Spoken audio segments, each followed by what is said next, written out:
행복한 안식일입니다.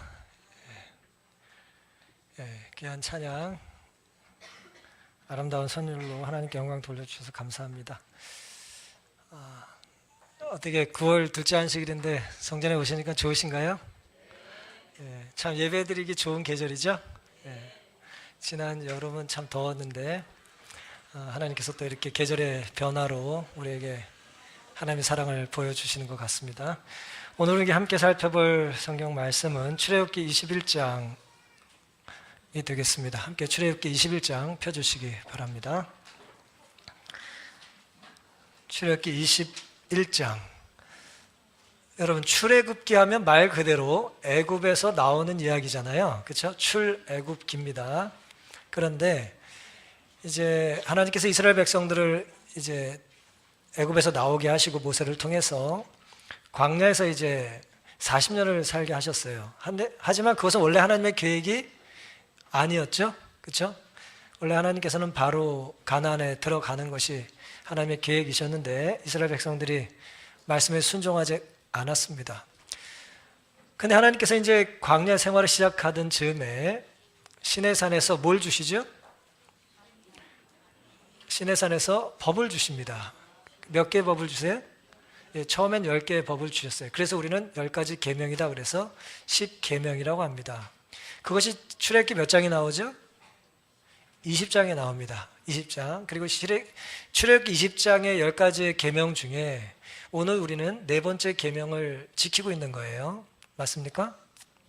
안식일을 기억해서 거룩히 지키라는 하나님 말씀의 가르침 따라서 우리가 오늘 성전에 나와서 예배를 드리는 것입니다. 근데 이 10가지 계명은 시간이 지나면 변하나요? 변하지 않나요?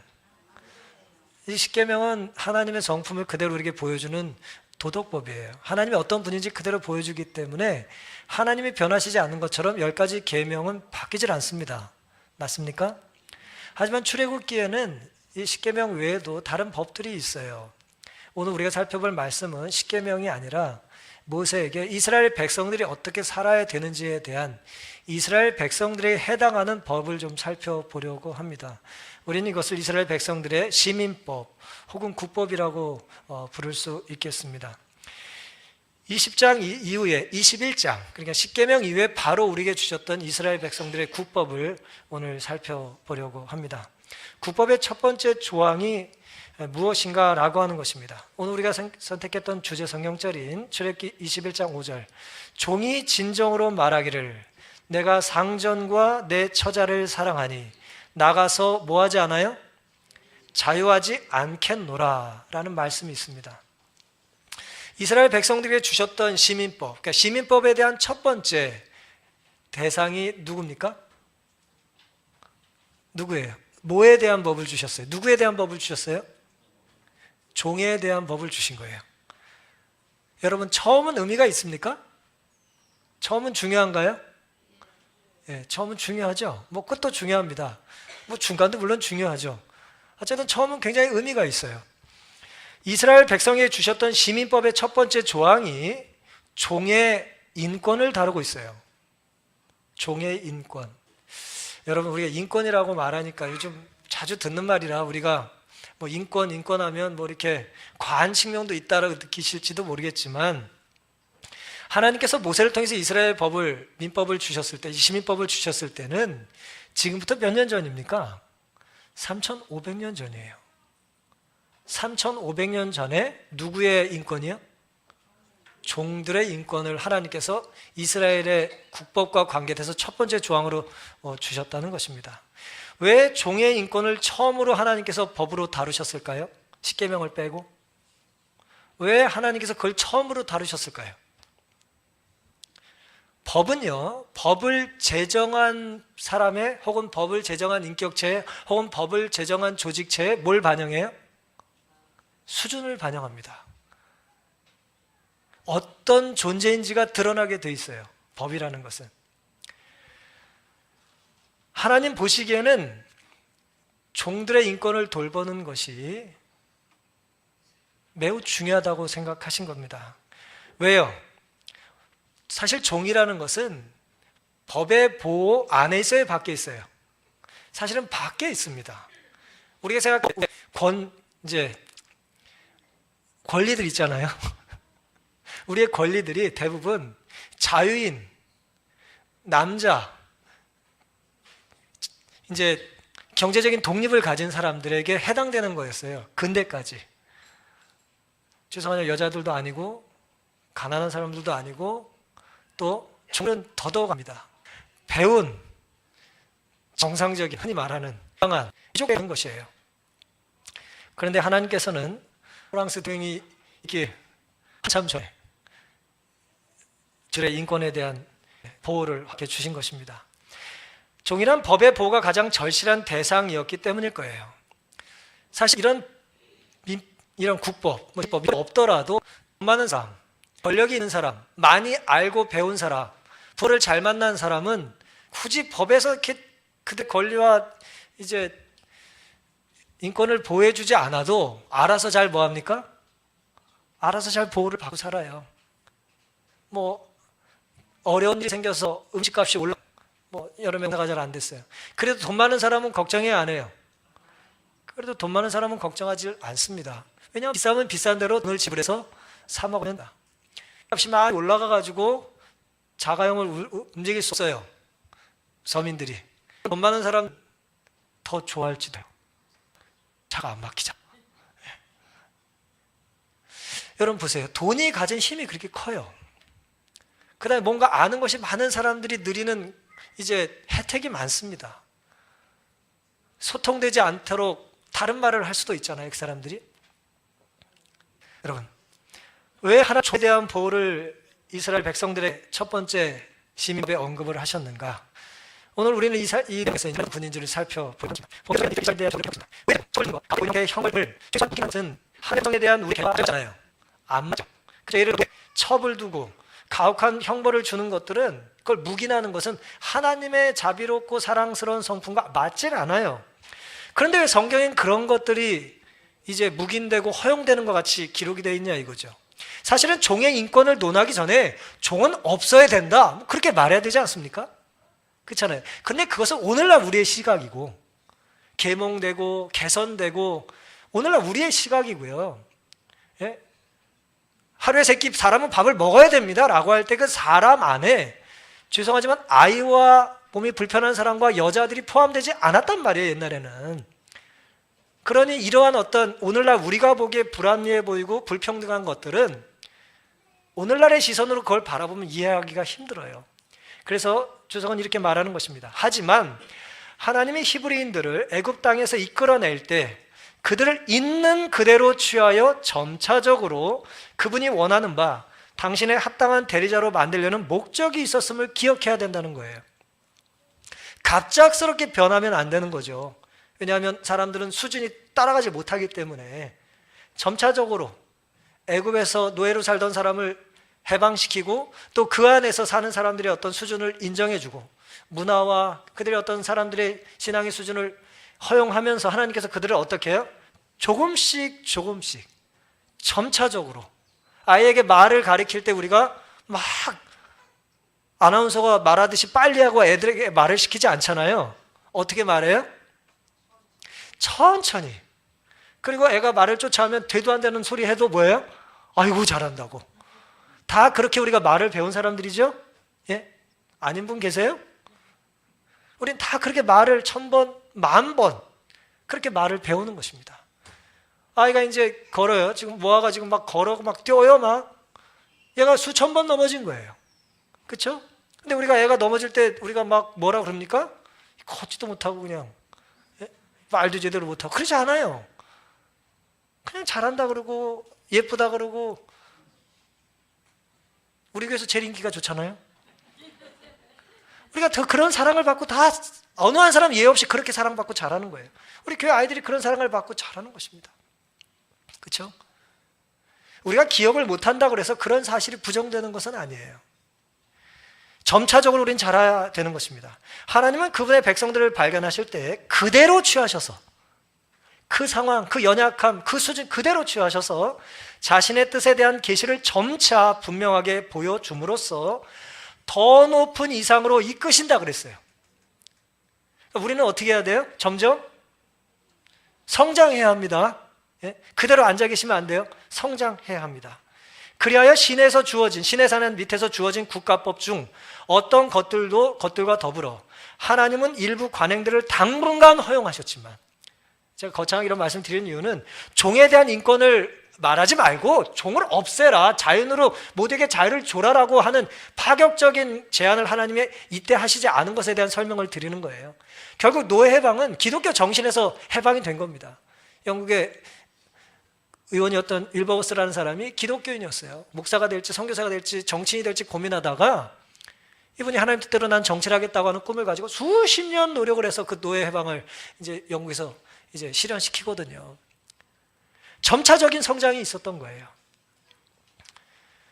당분간 허용하셨지만 그것을 남용하는 것에 대한 방비책도 세우셨다 그랬어요. 이해되십니까? 노예 제도는 하나님의 계획이 아니에요. 근데 당시 사람들의 문화와 애굽에서의 종살이와 당시 그들의 수준이 그랬기 때문에 하나님께서 그걸 당분간 뭐 하신 거예요? 허용하신 거예요. 묵인하신 거예요. 하지만 그들을 점진적으로 점차적으로 뭐 하길 원해요? 성장하고 자라고 그리스도의 장성한 분량에 이르기까지 올라가기를 기대하십니다. 끊임없이 그래서 자극을 주시고 교훈을 주시는 거예요. 그래서 오늘 우리에게 그걸 허용하고 묵인한다고 해서 그것을 뭐 하는 걸 원하지 않으신다고요? 남용하는 걸 원하지 않는 거예요. 그래서 종들에 대한 인권을 하나님께서 처음으로 언급하신 것입니다. 베드로서 3장 18절에는 오직 우리 주 곧 구주 예수 그리스도의 은혜와 저를 아는 지식에서 뭐하라? 자라가라 그랬어요. 자라가라. 영광이 이제와 영원한 날까지 저에게 있을지어다 그랬습니다. 여러분, 오늘 우리가 드리는 예배가 이전에 없던 어떤 예배보다 열정적이고 감동적이고 기쁨의 예배가 되기를 하나님은 기뻐하세요. 그리고 이 아름다운 예배가 또 다음 주에 그러기를 기뻐하시는 것입니다. 우리의 찬양에 대한 감격과 예배에 대한 기쁨과 또 성도들 간의 기도의 모임에 대한 회합을 두근거리는 마음으로 기다리기를 하나님은 기뻐하시는 거예요. 여러분 오늘 성전에 오실 때 누가 기뻐하실까요? 여러분을 이곳으로 인도하시기 위하여 누군가 널 위해서 기도하셨던 많은 분들, 그리고 그런 기도자의 기도를 통해서 우리의 심령에 역사하도록 이끄신 성령 하나님, 우리를 말씀으로 은혜로 심장의 두근거림으로 우리를 이끄신 그 하나님의 인도하심의 손길과 우리에게 속삭이시는 그 거룩한 숨결을 우리가 이 순간 느끼고 감사하며 살 수 있게 되기를 간절히 바랍니다. 거룩한 성장을 경험하도록 하나님께서 우리를 부르셨기 때문에 오늘 우리는 그런 관점에서 출애굽기 21장을 좀 살펴보겠습니다. 21장 2절과 3절입니다. 1절부터 읽은 이제 2절과 3절을 제가 읽겠습니다. 내가 히브리 종을 사면 그가 6년 동안 섬길 것이요 제7년에는 값없이 나가 자유할 것이며 그가 단신으로 왔으면 단신으로 나갈 것이요 장가 들었으면 그 아내도 그와 함께 나가려니와. 첫 번째 하나님께서 강조하신 것은 거듭 말씀드린 것처럼 종의 인권입니다. 종의 인권이라는 것이 뭘까요? 이스라엘 백성들은 두 가지 경우에 동족의 종이 되었어요. 원래 하나님의 계획은 아니지만 두 가지 경우는 하나님께서 그들을 좀 종살이 하도록, 이제 뭐 노예살이라기보다는 종살이를 하도록 이제 허락을 하셨습니다. 동족 간에 말이죠. 두 가지 경우, 첫 번째는 뭐냐 하면은 가난해질 경우예요. 가난해져요. 가난해지면 어떻게 되겠습니까? 내가 돈을 빌리고 못 갚겠죠? 그렇죠? 그럼 그 채무를 뭘로 갚아야 돼요? 이제 내가 가서 노동력으로 이제 갚아야 되는 것입니다. 출애굽기 이제 21장의 배경을 그래서 우리는 레위기 25장에서 찾을 수 있어요. 25장 35절 39절. 너의 동족이 비난하게 되어 가난하게 돼서 빈손으로 너의 곁에 있거든 너는 그를 도우라 그랬어요. 객이나 우고하는 자처럼 너와 함께 생활하게 하되. 집에 옆집에 가난하고 밥을 못 먹는 사람이 있으면 뭐 하라는 거예요? 밥 나눠 먹으라는 거예요. 밥 나눠 먹으라는 거예요. 그 다음 39절. 너의 동족이 비난하게 되어 내게 몸이 팔리거든. 돈을 빌리고 못 갚거나 농지를 빌렸는데 제대로 뭐 못하거나, 그럼 이제 농지를 사용하는데 그럼 그의 것을 이제 내가 취하게 되는 것입니다. 너는 그를 종으로 부리지는 말아라 그랬어요. 무슨 말씀이냐면 종은 종인데 노예처럼 괴롭히지 말라는 거예요. 그러니까 결국 첫 번째 종이 되는 이제 단계가 뭐라고요? 가난했을 때 이제 머슴살이를 하는 거예요. 두 번째는 죄를 졌을 때예요. 출애굽기 22장 이제 3절에 보면 해돋은 후이면 피 흘린 죄가 있으리라. 도적은 반드시 배상할 것이나. 제가 여러분의 것을 이제 가져왔어요. 이제 말 없이 허락 없이. 그럼 도적이잖아요. 가져왔으면 배상할 것이나 배상할 것이 없으면, 제가 여러분의 예를 들어 이제 쌀을 한 가마니를 가져왔어요. 근데 쌀을 왜 갖고 왔겠어요? 먹으려고 갖고 왔겠죠. 그러니까 다 먹어버렸어 지금. 너무 배고파가지고. 그럼 갚을 게 있어요 없어요? 없어요. 배상해야 되지만 배상할 것이 없으면 그 몸을 팔아서 도적질한 걸 배상하라는 거예요. 그 쌀 한 가마니만큼 그 집에 가서 뭐 해주라고요? 노역을 하라는 것입니다. 이게 이제 종이 되는 두 가지 경우예요. 그런데 하나님은 이 종이 되는 경우를 뭘 정해주셨어요? 한시적으로 시간을 정해주셨어요. 종이 되면 끝까지 종이야. 그거 아니에요. 해병대가 아니에요. 예? 한 번 종은 영원한 종, 그런 거 아닙니다. 한 번 종이 되면 몇 년 동안만 종살이를 해요? 6년만 종살이를 했어요. 6년만 종살이를 하라는 거예요. 그리고 6년이 지나고 나면 출애굽기 21장 2절 말씀처럼 네가 히브리 종을 이제 종살이를 시키기 시작하면 6년 동안만 그들에게 섬김을 받고 제7년에는 뭐예요? 조건 없이 자유를 주라는 것입니다. 물론 성경을 우리가 살펴보면 신년이라고 하는 거 아시죠? 7년째가 안식년이고 7년이 7번 반복되는 걸 우리는 신년이라고 그래요. 49년, 50년 그때를. 신년이 되면 모든 종은 다 자유를 갖습니다. 모든 종은 다 자유를 가져요. 예? 예를 들어 50년 전이 신년이면 지금이 신년인 거예요. 그런데 생각을 해보세요. 신년 때가 돼서 자유를 누려야 되는데 신년이 돼서 자유를 맛본 사람이 한 3, 4년 살다가 또 가난해졌어요. 혹은 또 나쁜 짓을 했어요. 그럼 몇 년을 기다려요? 45년, 46년, 뭐 어떻게 기다려요? 그러니까 하나님께서는 신년과 신년 사이에 노예들에게 자유를 몇 년에 한 번씩? 만 6년이 지나면 자유를 주라고 하는 은혜로운 이제 법을 그들에게 제정해서 알려주신 거예요. 그런데 또 재밌는 것은 6년 동안 이제 제가 노예 생활을 했어요. 종살이를 했습니다. 그 종살이가 이제 끝나고 나면 나가잖아요. 이제 문과부로 다 지불했으니까. 그때 하나님이 이렇게 말씀하셨어요. 신명기 15장 12절부터 보면 너의 동족 히브리 남자나 히브리 여자가 너에게 팔렸다 하자. 만일 6년을 너를 섬겼거든 제7년에는 너는 그를 놓아 자유롭게 할 것이요. 여기까지 이해되시죠? 13절. 그를 놓아 자유하게 할 때에는 공수로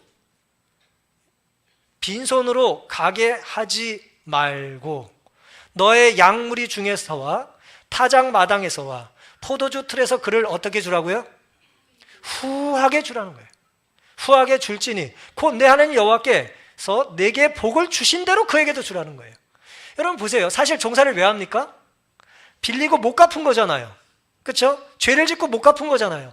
그러면 그것을 뭐예요? 노역을 통해서 사실은 내가 못 갚은 걸 갚은 거잖아요. 근데 지금 하나님은 뭐라고 설명하고 계세요? 그들이 너에게 못 갚은 것을 갚음으로 그것이 끝났다고 하지 말고 너에게 그동안 복을 준 것을 그들에게 뭐 해주라는 거예요? 나눠주라는 거예요. 그것도 어떻게 나눠주래요? 후하게 나눠주래요. 이거는 종살이를 받으면 도움이 안 돼 지금. 조금이라고 많이 주라는 것 같이 느껴지는 것입니다. 여러분, 하나님의 법은 어려운 사람의 처지를 악용하는 걸 금하세요. 경주 최 씨도 가난해진 사람들 농지 사지 말라고 하거든요. 예? 헐값에 사들이지 말라고 그래요. 가진 자들의 윤리가 있단 말이에요. 예? 여러분, 그건 서양 사회만 있는 게 아니에요. 노블레지 많이 그런 얘기 하잖아요. 귀족들만이 그런 왕족들만이 그런 윤리와 도덕관이 있는 것이 아니에요. 의무가 있는 것이 아니죠. 하나님의 백성들은 다 그런 마음을 가지고 살아야 되는 것입니다. 남이 어려우면 오히려 그를 악용하지 말고 그를 데려다가 뭐 해주라는 거예요? 자립할 때까지 돌봐주고 자립할 때가 되면 뭐예요? 그냥 맨손으로 내보내지 말고 넉넉히 채워서 주라는 것입니다. 하나님을 알지 못하는 사람들이 종을 부리거나 노예를 부리던 거 얼마나 달라요? 사실 종은요, 물건이었어요. 무자비한 매질과 가혹한 노동과 비위생적인 작업 환경과 심지어 쇠사슬에 묶여가지고 죽을 때까지 그냥 노졌고 말이에요. 그렇게 살아야 되는 그 하나님을 알지 못하는 백성들의 이 종살이와 너무나 다르죠? 너무나 다른 것입니다. 우리가 하나님을 제대로 섬기고 살면 이렇게 살아야 되는 것이고 이렇게 살 수 있습니다.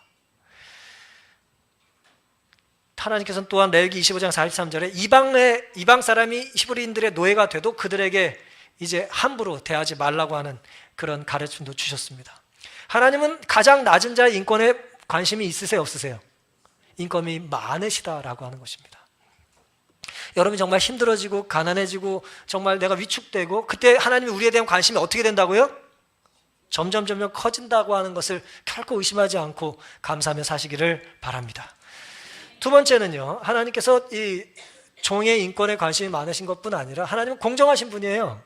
그래서 뭐에 관심이 많으신가? 4절, 상전이 그에게, 주인이 그에게 아내를 주므로 그 아내가 자녀가 낳았으면 그 아내와 그 자식들은 상전에게 속할 것이요 그는 단신으로 나갈 것이다 그랬습니다. 제가 이제 결혼하기 전에 빚을 많이 져가지고 이제 제가 종살이를 살기 시작했어요. 20살에. 그런데 이제 누가 저한테 시집 오겠어요? 가진 것도 없고 종이고 뭐 빚도 많고. 근데 뭐 빚 있고 가진 것도 없고 종은 뭐 사랑도 못 하나? 그래가지고 이제 종살이를 하던 중에 주인이 여종을 저한테 이제 소개해 준 거예요. 야, 너 백씨 일로 와봐 그래가지고 이렇게 저기 김씨를 소개해 줬어요. 그럼 이제 저기 김현정이라는 여종은 누구의 재산입니까? 주인의 재산이에요. 그래서 주인의 재산을 저에게 이제 준 거예요. 그래서 이제 결혼을 했어요. 그래가지고 애들을 둘을 낳았어요. 근데 6년이 지났어요. 그럼 어떻게 된다는 거예요? 저는 자유인이 되고 주인의 재산이었던 제 아내와 제 아내가 낳은 두 아들은 누구 거예요? 주인 재산이 되는 거예요. 두 번째는 주인의 뭘 존중해 주라는 거예요? 재산권을 존중해 주라는 것입니다. 우리 속에서 뭐가 좀 끓죠 지금? 네? 이 자본주의 사회나 혹은 이제 불평등이 심한 사회는 누리고 사는 사람은 소수고 누리지 못하는 사람이 다수예요. 그래서 정의라고 하는 것은 이제 균형을 갖추는 것인데 많은 경우에 정의를 사람들은 어떻게 착각하냐 하면은 나를 억압하던 사람들의 것은 내가 강제로 정의라는 이름으로 취해도 된다고 생각을 하는 경향이 있습니다. 뭐 사회가 또 그것을 또 이렇게 조장하는 것도 있고요. 공산주의 혁명 같은 것도 그런 사상에 기초한 것입니다.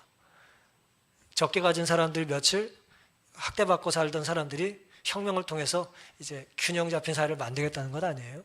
근데 하나님은 그것을 뭐 하세요? 그래서 금하십니다. 부자들의 재산도 뭐 해줘야 된다고요? 죄송한데 목소리가 너무 작아요. 부자도 없으면서. 부자들의 재산도 뭐 해야 된다고요? 보호받아야 된다는 게 하나님의 뜻이었어요. 부자의 재산 함부로 하면 안 되는 것입니다. 좋은 차를 타고 좋은 집에 사는 사람이 지진이 나서 무너졌다고 좋아하시면 안 되는 거예요. 저렇게 많이 누리고 사는 거 보니까 정직하지 않다. 함부로 그렇게 말해서는 안 되는 것입니다. 내 것이 소중하면 저 사람의 것도 소중한 거예요. 근데 우리는 비슷한 사람 혹은 나보다 못한 사람에 대한 것들은 때로 이제 뭐 중요하다고 생각할 수 있는데 많이 가진 사람에 대하여 우리가 반감이 큰 거예요. 출애굽기 23장 3절엔 그래서 하나님 이렇게 말씀하셨습니다. 가난한 자의 송사라고 편벽대에 두어하지 말라는 거예요. 가난하고 편들어주지 말라는 거예요. 법을 어겨가면서.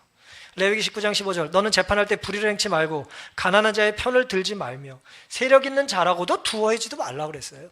그러니까 균형이 있어야 되는 것입니다. 법 앞에 공정하다는 것입니다.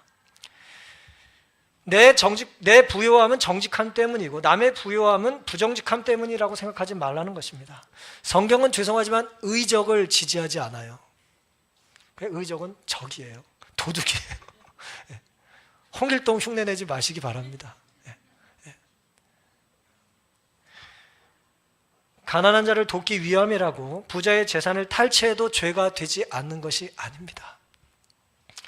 죄의 속성은 언제나 치우치는 거예요. 부자를 향해서 쉽게 혹은 함부로 돌을 던지거나 그들의 재산은 유린해도 된다고 하는 생각은 옳지가 않은 것입니다. 그 다음 세 번째입니다. 5절과 6절. 그런데 제가 자유인이 될 수 있는 상황이 됐는데 제가 이렇게 말할 수 있다는 거예요. 반드시 이렇게 말하라는 게 아니라 이렇게 말할 수 있다고 하는 것을 하나님께서 친절하게 법에 넣어주셨어요. 뭡니까? 종이 진정으로 말하기를 내가 상전과 내 처자를 사랑하니 나가서 뭐 하지 않겠다고요? 자유하지 않겠노라 하면 상전이 그를 데리고 재판장에게로 갈 것이요. 여기서 재판장은 히브리어로 엘로힘을 번역한 단어입니다. 그러니까 어쨌든 하나님 앞으로 데려가는 거예요. 재판장에게로 갈 것이요. 또 그를 문이나 문설주 앞으로 데리고 가서 주인의 집에 있는 문이겠죠. 그것에다가 송곳으로 그 귀를 뚫을 것이라. 그가 영영이 그 성전을 섬기리라 그랬어요. 상전을 섬기리라 그랬어요. 이게 저희 집이라고 생각하면 이게 이제 문설주예요. 예를 들어.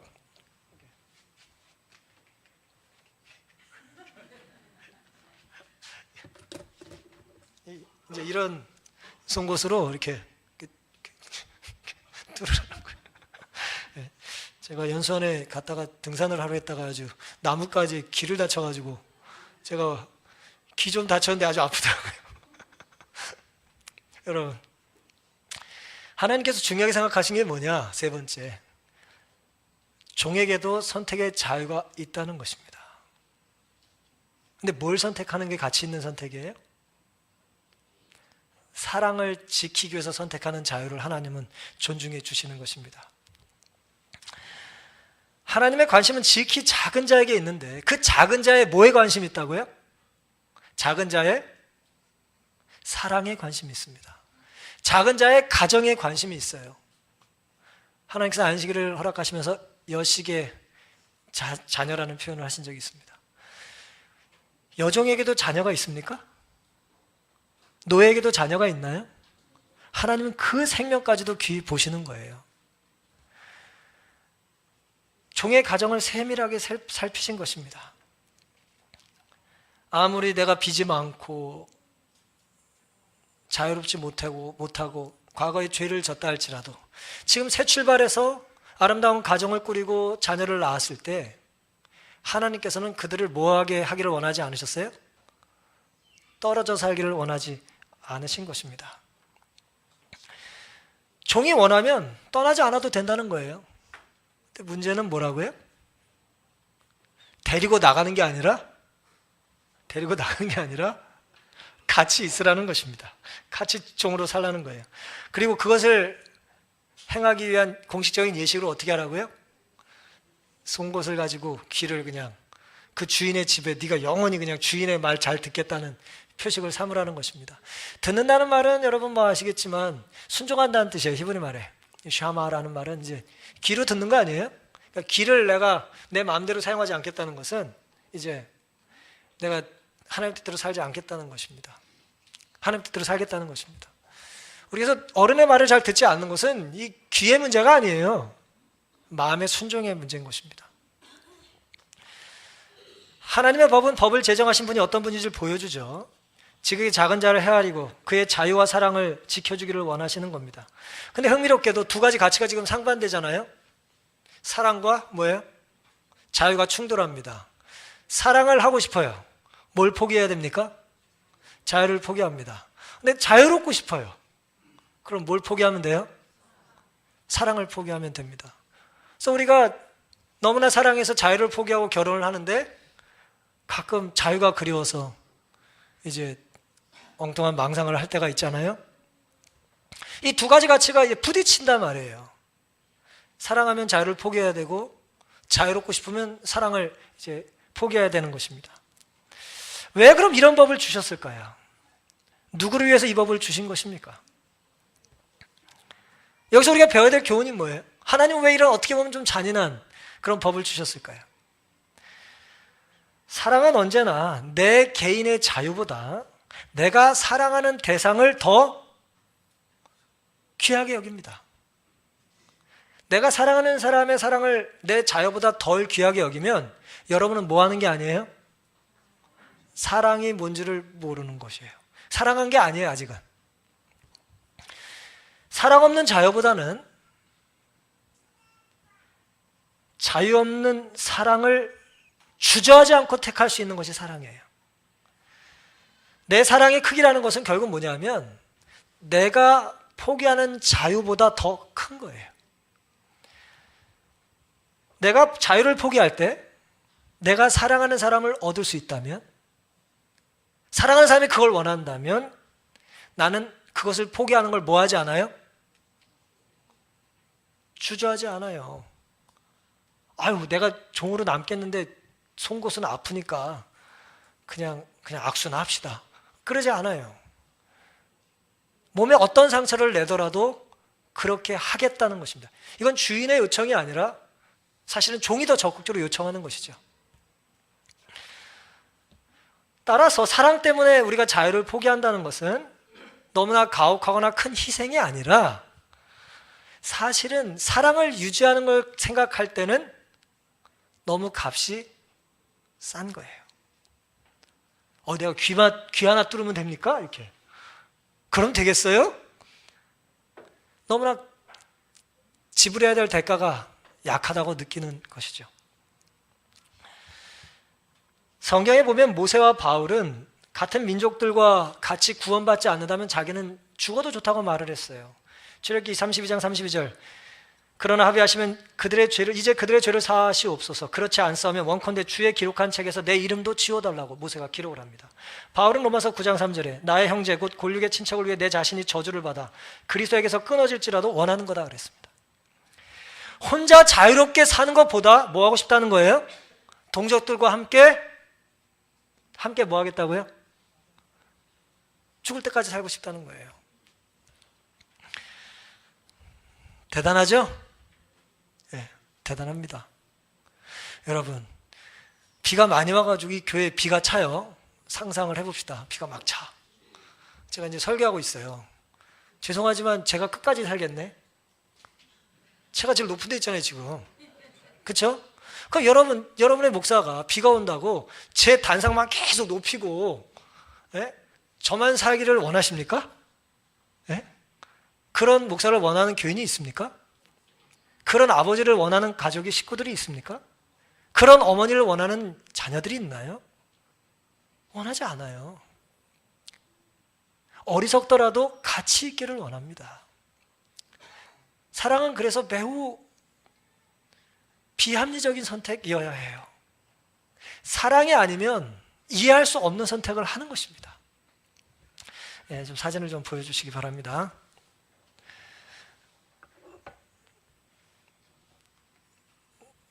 잘생겼습니까? 예, 좀 이어서 좀 보여주세요. 누군지 아시겠어요? 뭐 좀 아시는 분도 계실 겁니다. 인상이 어떻게 보여요? 세 보이나요? 예. 저분 권투도 잘했어요. 예. 예. 아시는 분도 계시네요. 예, 이제 만델라라고 하는 이제 20세기의 가장 위대한 지도자라고 알려진 사람입니다. 남아프리카 공화국의 이제 대통령이기도 하고 최초의 흑인 대통령이기도 하죠. 한국에도 이제 몇 차례 다녀가셨습니다. 지금 뭐 돌아가셨어요. 그분이 이제 자서전을 썼습니다. 이 자서전의 제목이 뭐 그냥 자서전 그렇게 번역을 우리말은 했지만 원래 제목이 Long Walk to Freedom이라는 제목이에요. 그러니까 자유를 향한 기나긴 뭐 여정 뭐 그쯤 되겠습니다. 이 사람이 원래 이제 뭐 나름 유력한 집안의 아들로 태어났는데 이제 아버지가 이제 백인에게 핍박을 받고 이제 집안이 몰락을 했어요. 그래서 이제 좋은 후견인을 만나서 이제 공부를 할 수 있었습니다. 저분이 1918년생이에요. 그러니까 이제 30년대, 40년대를 감리교도였거든요. 그래서 감리교에서 세운 학교에서 공부를 했어요. 열심히 공부를 했습니다. 그래서 공부를 잘했어요. 그래서 변호사가 됐습니다. 여러분, 변호사가 돼서 잘 살 수 있었어요. 혼자 사는데 아무 지장이 없었습니다. 차를 끌고 다녔어요. 물론 백인만큼은 아닐지 모르지만 흑인 중에 최고 높은 계급을 누리고 정말 혼자 사는데 아무 지장이 없었어요. 그런데 자꾸 눈에 누가 보여요? 흑인들이 보이는 것입니다. 자기 동족들이 보이는 거예요. 동족이 처참한 현실에 분노하고 변호사니까 법원을 왔다 갔다 해야 되는데 손에 펜을 들지 않고 이제 창을 들고 이제 무장 항쟁을 이제 계획하고 법원보다 이제 감옥에 더 출입을 잦게 하게 되는 것입니다. 정부를 전복한 목적으로 혁명 조직을 만들었다는 혐의로 재판을 받고 이제 거의 사형에 처해질 줄 알았지만 종신형을 받습니다. 아시는 것처럼 27년 동안 감옥에서 살았어요. 그가 마지막에 선고를 받기 전에 이렇게 말을 했어요. 저는 백인 지배에 맞서 싸웠을 뿐 아니라 흑인 지배에도 맞서 싸웠습니다. 누군가 누구를, 사람이 사람을 지배하는 건 옳지 않다는 거예요. 단순히 피부색의 문제가 아니라 저는 모든 사람이 자유롭고 동등한 기회를 가지고 함께 사는 민주적이고 자유로운 사회의 이념을 소중히 생각합니다. 저는 이 이념을 위해 살고자 했습니다. 그러나 필요하다면 저는 이 이념을 위해 목숨을 버릴 준비가 되어 있습니다. 그가 마지막으로 했던 말이에요. 이게 최후 진술. 한 4시간가량 최후 진술했는데 그때 마지막으로 했던 말이에요. 뭐 하겠다는 거예요? 이것이 옳기 때문에 난 이대로 살다가 죽겠다는 것입니다. 44세에 감옥살이를 시작해서 71살에 이제 감옥을 나오게 됩니다. 그리고 나와서 이렇게 말했어요. 자유롭게 사는 사람이 사는 집은 아무리 화려한 감옥과 비교해도 궁전이었다.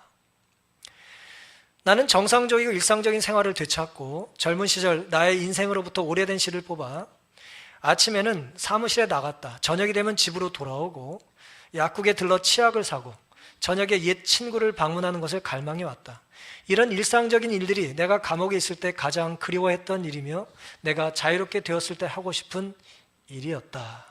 나오자마자 이제 인터뷰하면서 했던 말입니다. 여러분, 감옥에서 있으면서 꿈꿨던 게 뭐래요? 뭐래요? 치약을 남아공은 약국에서 팔았나 봐요. 치약을 사고 저녁에는 옛 친구를 방문하는 걸 갈망했다. 이게 무슨 뜻인지 아십니까? 남아공의 케이프타운 사는 흑인들은요, 해가 지면 못 돌아다녔어요. 아파라이트 분리 정책 때문에 흑인은 사람이 아니었어요. 사는데도 마음대로 살지 못했고 일도 마음대로 못했어요. 백인들이 정해준 데만 살고 정해준 데만 가고 왔다 갔다 하려면 통행증을 받아야 됐어요. 노예로 산 거죠. 그런 배경하에서 했던 말이에요. 저녁이 되면 누굴 만나고 싶다? 네, 사랑하는 친구도 좀 만나고 싶다는 것입니다. 이런 일상적인 일들이 내가 감옥에 있을 때 가장 그리워했던 일이며 내가 자유롭게 되었을 때 하고 싶은 일이었다. 아이러니하게도요, 이 사람은 그렇게 혼자서는 살 수 있었어요. 배운 변호사였고 돈을 많이 벌 수 있었고 감옥에 잡혀갈 필요도 사실은 없었어요. 누구 때문에 그렇게 된 겁니까? 동족의 아픔을 외면할 수 없었기 때문이에요. 동족의 자유를 위해서 자기의 자유를 포기한 것입니다. 왜냐하면 혼자 잘 사는 삶은 동족을 사랑하며 함께 사는 삶보다 더 행복하지 않았기 때문이죠. 사랑은 희생을 초래했고 언제나 내 자유보단 사랑하는 사람의 행복이 우선되기 때문에 그런 것입니다. 나 혼자만의 편의보다 사랑하는 사람의 미소가 더 소중했기 때문입니다. 우린 출애굽기 21장과 만델라의 삶을 되돌아보면서 십자가의 정신을 확인할 수 있는 것입니다.